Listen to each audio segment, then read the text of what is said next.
Welcome back to Sioux Chief Pro, your home for all things Sioux Chief. My name is Wild Bill Westrick, the world's greatest plumber, and I will be your trainer today. Today we're taking a look at Urinal Carrier, the double plate Urinal Carrier, specifically the 837 7D. Chances are you're watching this because you've looked up this part number or you've looked up Sioux Chief to find out how to put it together. We appreciate that. So we're going to start with the legs. When you purchase this, it's going to come in a box of 3, 2 plates, 2 legs. The 2 legs are in the box. Take the knife, cut the box open, pull out the legs. These legs are very similar to our lavatory legs. They're just a little bit shorter. The urinal legs are longer, the lavatory legs are shorter. The second box has the hardware. Hardware would be the upper mounting plate, U-bolts with 9/16 nuts and washers, 1/4 inch all threads with 1/4 20 nuts and washers in the other bag. And it does come with installation instructions just in case. The second box should have the exact same parts. U-bolt kit, all thread kit, bottom plate. We call this a bottom plate because the drain can ride in the bottom section. The top plate is exactly the same, but if you were using a recessed flushometer, the recessed flushometer connects to the urinal through a back outlet spud. The back outlet spud will be in this position here. So if you mount it upside down, it's not going to fit. Right side up is the way to go. So both plates right side up in this position. Just like the lavatory carrier, you're going to have a spec sheet. And the spec sheet is going to have your information that you need for the height, for the brackets, for the drain location, for the water location. Pay close attention to the spec sheet because you need to know if it's a handicap urinal or it's a standard height urinal. Those will have 2 different heights, 7 inches apart. So we're going to start with this one. We are going to say it's a handicap urinal. Get your legs laid out on the table.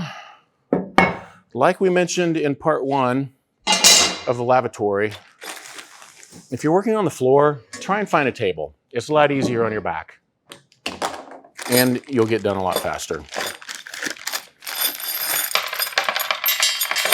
Open up the parts kit, and we get our tools.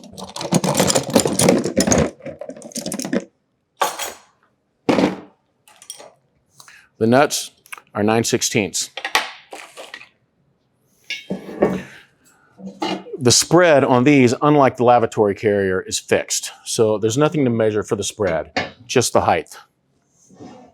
So we get our legs laid out parallel to each other. Take the U-bolts underneath the leg and drop the plate down over top. Nut and washer, and I just get them finger tight. So I can lift it up and get the second U-bolt installed. 2 washers, 2 nuts,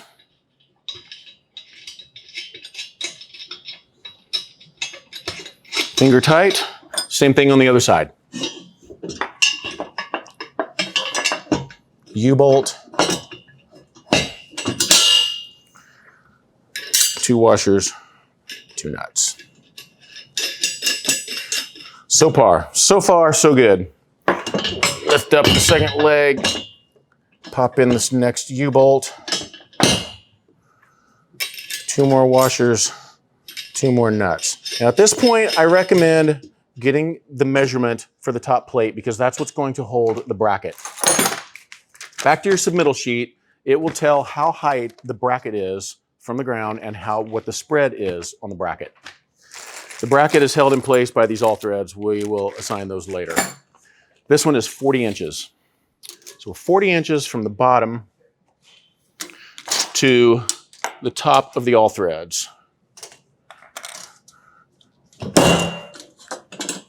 We're going to move the plate to where this top slot aligns with 40 inches. Snug it down with my fingers. Same thing on the other side. We'll adjust the plate to where the top slot is at 40 inches. Got it. Straighten up the U-bolts. so the plate doesn't walk, finger tight. And then we'll wrench tight it. 9/16 ratchet.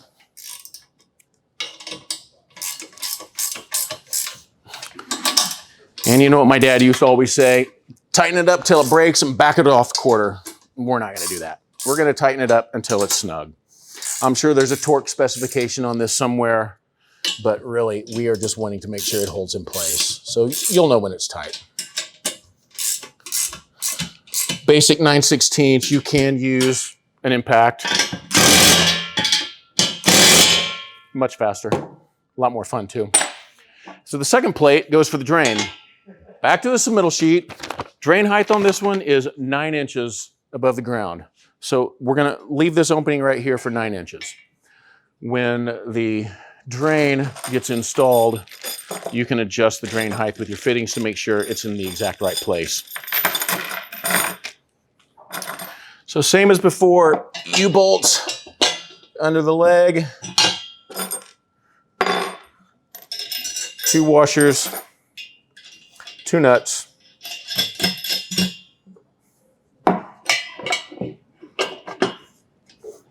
If you're doing this in your fab shop, you're probably gonna have a nice ergonomic table, tools within reach, fittings within reach.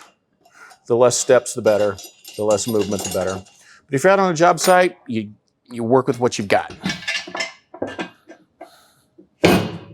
Second plate, U-bolt, 2 washers, 2 nuts.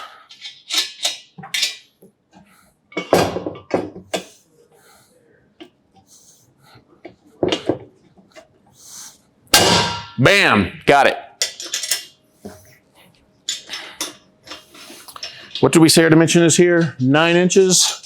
So that's 9 inches to the center of the pipe. We'll add 1.5 inches to the bottom. So we're looking at 7.5 to this place here, which would be 6 inches to the bottom of the plate. There again, the height of this plate is not critical to the design of the carrier.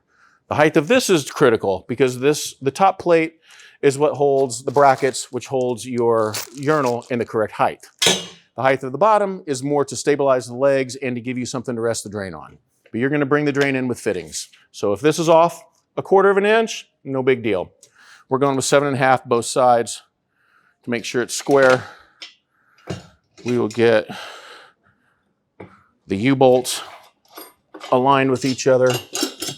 How's that front side looking? Grab my favorite drill.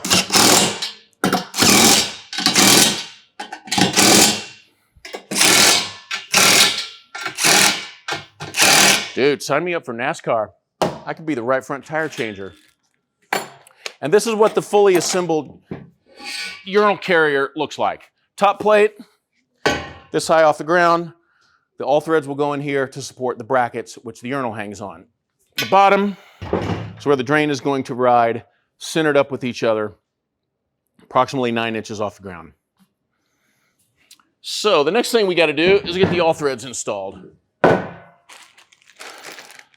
All threads come in a little Ziploc package. All the parts required. I take these and put a nut on each one of them, thread it in approximately 1 inch. You got to know your wall depth. Is it going to be a 3.5 inch wall? Or are we in a 6 inch wall? Or are we in an 8 inch wall?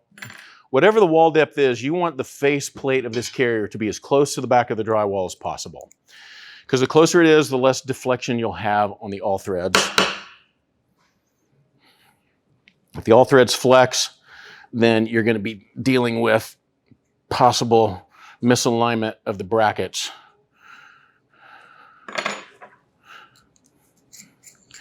Once the all threads are installed, so there are 3 all threads for each side.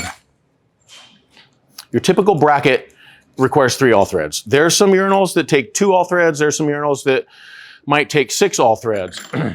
Go back to your submittal sheet. Your submittal sheet will show you the shape of the bracket that the urinal hangs on. If it's a plate, it's going to take different stud setup than if it's got 2 individuals. Some urinals have 2 individual brackets. Some urinals have one bracket. Know your brackets, know your urinal, know your spec sheet. Nut, washer, drop it down through the center. Nut and washer go on the bottom. This particular one is an American standard. It takes 3 all threads per bracket. So there's a nut and a washer on each side of this bracket, on each side of our plate. So there's 3 all threads per urinal bracket. Nut and washer on the top, nut and washer on the bottom. They'll go in a triangle shape. Your spec sheet will give you dimensions on the triangle shape. If you have access to the urinal and you can open the box and take the brackets out of it and get them to your job site, then you can verify that these 3 guys are in the exact right place for that urinal bracket. Because if they're off, you can bend them a little bit, but if they're off a lot, you can't bend them a lot. The other side goes the exact same way. Nut and washer on the top, nut and washer on the bottom. Let's spin this around here. All right, I've got my studs mocked up and into place. I've checked the dimensions. They are the correct spread between the two based on my cut sheet. They're the correct spread from the bottom one to the top 2, and 2 inches across these and 2 inches across this one. All right, it's time to lock them down.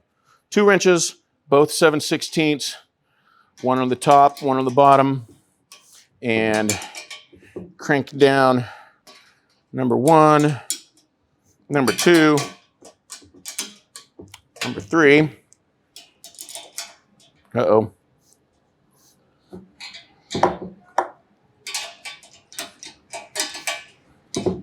Number 4, number 5, and I got the last one tightened down. So once these are all snugged up, go ahead and tighten them down all the way. You don't want them to move. And now you're ready to anchor it to the floor. Just like the lavatory carrier, the feet have the exact same hole pattern on the bottom to use the exact same anchors. We'll get more of that discussed in part 2. So when it's sitting on the floor, this is what you're going to see. Tricks of the trade here. Take some PVC pipe to protect these, or some duct tape, or some cardboard, or something that you can find. Pipe insulation works well because they're small and the drywaller is going to push these around. If he cuts his hole and it's a 1/2 inch off, he's going to just push your all threads over a 1/2 inch. It's not a big deal because when you come back, you'll be able to tweak these and get them into place a little bit. You can even notch out the front of the drywall if you have to access these if they got to move over some, if they've been damaged during construction. If they have not been damaged during construction, you're good to go. So this is how you assemble one of our urinal carriers. All right, so that wraps up assembly of the urinal carrier. Stay tuned for part 2, where we will show you how to mount it to the floor, what type of anchors that we may recommend, how the urinal attaches to the brackets, how the brackets attach to the all thread, how the whole assembly comes together. Thanks for watching. Again, it's Wild Bill Westrick, the world's greatest plumber. See you in part 2.